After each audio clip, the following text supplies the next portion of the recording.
I Bid Farewell to 11th Grade by Ryan Severance. This farewell address is going to all students, to the future 11th graders, to the new freshmen, to students coming from the 8th grade and 7th grade, to the young students in kindergarten. I am Orion Severance. I am going to be part of the graduating class of 2020. I started at Victory Elementary for kindergarten to 8th grade, an able charter school for high school. I do not know where to go to college or where I will go to college, but I do know how I got to this point in my school career, and that is a story I will tell you with ties to Washington's farewell address. Friends, I'm going to get this one out of the way first. In school, you will meet many people and other students. Some people will be your friends, and others will be your enemies. How do you figure this out? Well, you have to talk to people. Yes, you actually have to have social interactions with human beings. But how should you start to speak to these people? Just ask a simple question like, yo, awesome Thomas the Tank Engine shoes. Do you really like Thomas the Tank Engine? Do you like watching movies? Boom, there you go. And for the older crowd and the teens, yo, did you see Lego Movie 2? What did you think about it? Friends, I also think, can be a blessing and a curse. They can be there to lift you up when you need it, and they can be there to make you laugh, but they can also get into arguments with each other, and I would suggest staying neutral about it to avoid most conflicts. Also, friends comes end. You will lose some of your friends, but do not be afraid of losing these friends. You always make more and better friends. Some of my closest friends are from high school, but that's only because of going to high school and haven't really kept touch with anybody outside of high school, really, besides my Boy Scout troop.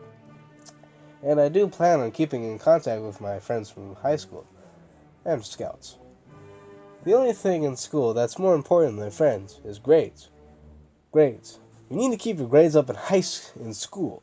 If you don't keep your grades up and all you do is write school is dumb again and again, thinking you could beat the system just beat you and you have to go to summer school.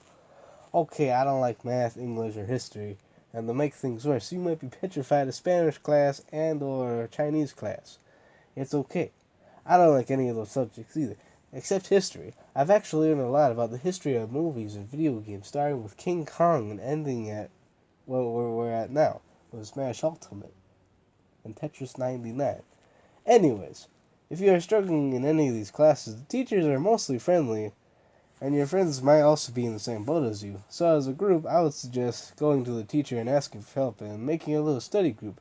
The teacher will see you guys are really want to understand the topic, and you will become friends with the teacher. And I would suggest keeping at least a 3.0 GPA. But no amount of Starbucks gift cards can buy your grades. Work will be involved. But what kinds of work will be involved? Essays, usually less than 1,000 words and are at least 5 to 6 paragraphs. Paragraphs are usually at least 5 to 6 sentences. Math, you'll have to find the value of X. And something else about finding out why Johnny has at least 15 bottles of soap and how they divide into something. In history, you will learn how old people found land because they went to the left. Or I guess the right in their opinion. But anyways, they went to America. And why a whole bunch of upset people made another world war. And why 2 strange mount eggs landed in Japan. The last thing you should not be worried about is Spanish. Just find a friend who is really good at Spanish and ask them for help. School pride. How I talk about the school outside of school. I talk about the school mostly in a neutral way. It's nice to have your own laptops, but there are a whole lot of electives I would like to take, like something to do with cinematography or film. But they do have some pretty cool ones, like philosophy class. That was really interesting, and I learned a lot about thinking. Abel also has a careers class, which I have no problem with because it teaches you about the world and how to go to college and what you need for college and your first job. But Able also makes you do community service hours, which I have no problem with, but a lot of students do. So when I'm talking about Able, I'm mostly neutral. There are pros and cons. I don't go to any other school, but what do I really know, I guess. abiding by the school and the laws of the land, aka following the rules. I don't know why it's so hard to not play on your phone at school when you have to in school you have to follow the rules. And if you do not follow the rules, you will be kicked out for maybe a dumb reason, like texting your mama or telling the teacher that he needs to bathe more often. At school, you need to show good manners to your classmates and teacher. Do you know how the teacher feels going to school? He goes to school with at least, and he has to deal with a whole bunch of students and children who aren't even theirs. You think who don't like going to school? Teachers hate going back to school. Just follow the rules and know the consequences if you do not follow the rules. So, this is how I say farewell to 11th grade. But how does this tie into Washington's farewell address? Because I almost forgot about this topic. Washington warned in his farewell address against a party system like the Republicans and Democrats that we have today. Or I guess... cut that out. Cut this line out. Okay. Or maybe I won't.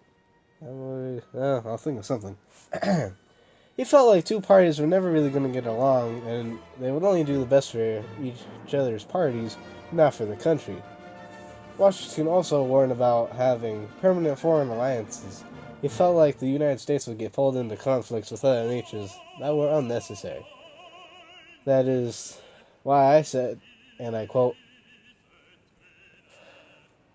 "But friends can get into arguments with each other, and if you are neutral about it, you will avoid most conflicts, and I quote myself, you will lose some friends, but do not be afraid of losing friends. You always make more and better friends.